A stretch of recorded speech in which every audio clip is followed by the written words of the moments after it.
A quiet exchange between U.S. President Donald Trump and his Vice President J.D. Vance during Senator Lindsey Graham's funeral is grabbing eyeballs after a professional lip reader claimed the pair were privately gossiping about another attendee. The viral moment unfolded as the two Republican leaders sat side by side during the memorial service. Here's what the lip reader claims they said. The funeral for longtime Republican Senator Lindsey Graham brought together some of the biggest names in American politics: U.S. President Donald Trump, Vice President J.D. Vance, members of Congress, administration officials, and longtime friends gathered to pay tribute to Graham, who died on July 11th after suffering sudden cardiac arrest believed to have been caused by an aortic tear. He was 71 years old. The solemn ceremony focused on Graham's decades-long political career and his influence within the Republican Party. But despite the emotional tributes, it was a brief exchange between Trump and Vance that soon stole attention. Video shows Trump leaning toward his VP, J.D. Vance, as the pair quietly speak to one another during the service.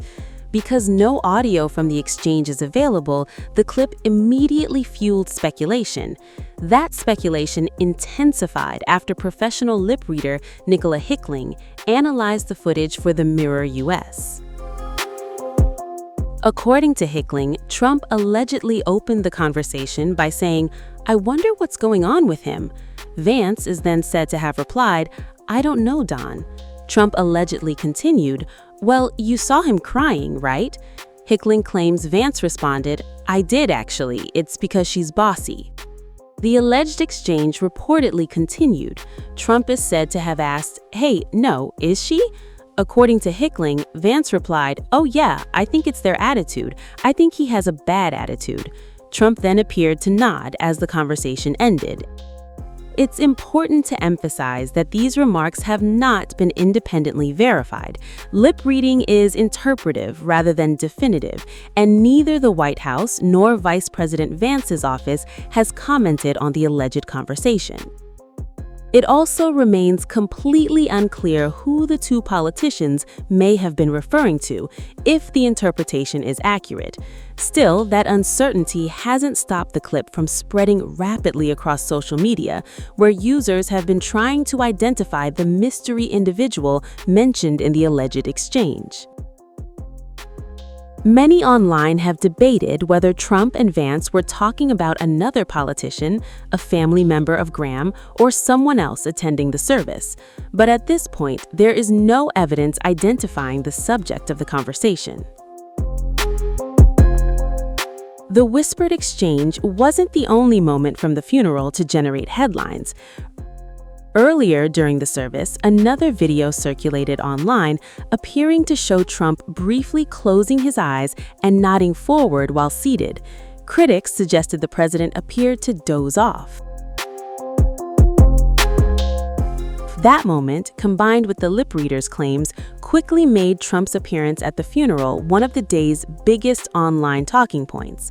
Before the viral moments unfolded, Trump delivered one of the funeral's most prominent tributes. Vice President Vance, members of the Cabinet, members of the House and Senate, distinguished guests, Darlene, and the entire Graham family.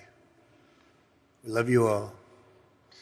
Today we gather in the deepest gratitude and profoundest sorrow to honor a beloved friend, a devoted brother, a respected statesman, a giant of the United States Senate, and a true American original who left us much too soon.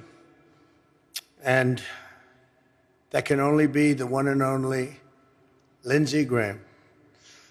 By the strength of his steadfast convictions, the force of his magnetic personality, and the goodness of his noble soul, Lindsey rose from a small town in rural South Carolina, a place he loved so much, to become a constant fixture of American politics at the highest level, and a force to be reckoned with all over the world. For more than 30 years, nothing of consequence happened in this Capitol without Lindsey Graham knowing about it. Nothing of significance happened anywhere in the world without Lindsey Graham having a view on it. And no bill became law in the most exceptional republic in human history without Lindsey Graham having a say in it. He was a man who gave America the full measure of his good and mighty heart until that heart itself just gave out. But even though Lindsey's life was cut short while he was still so full of vim and vigor, there can be no doubt that he lived absolutely to the fullest. He died doing the work he was born to do. He was truly a great politician, serving the country he loved to serve so deeply. He went out at the peak of his career, at the top of his game, as a legend that every one of us, many of us here today, are blessed to know him, and a friend that none of us will ever forget. There was truly nobody like Lindsey Graham. It was his hometown of Central South Carolina that Lindsey first learned the art of politics.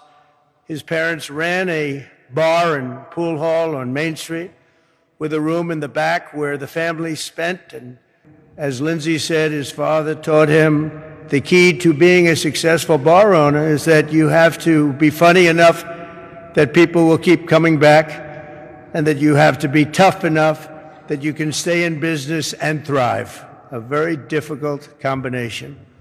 For his entire storied career, that's exactly who Lindsey Graham was. He was the first person to make you laugh, and one of the last people that you've really ever wanted to fight.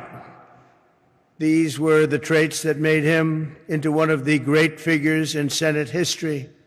Few like him. As a boy, Lindsey also learned his first lessons in diplomacy when the wife of one regular patron called the bar asking for her husband. She demanded to know, where is he? The man instructed Lindsey, tell her I'm not here.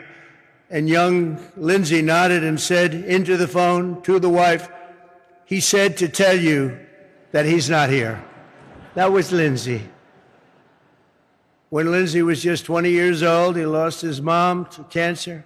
15 months later, he lost his dad. Their deaths left his 13-year-old sister, Darlene, an orphan. But in God's mercy, she had her wonderful brother to take care of her. On top of it all, Lindsey became her guardian while still in college and helped raise her. He later said that for all his achievements, and he had many, his single proudest accomplishment in life was how well Darlene turned out. He had total respect and love for Darlene. Nothing could be more fitting than that woman who was Lindsey's proudest legacy now continues his legacy of service in the U.S. Senate, a place that he cherished. And I have no doubt that he's looking down today, beaming with pride at his sister, Senator Darlene Graham. Thank you, Senator.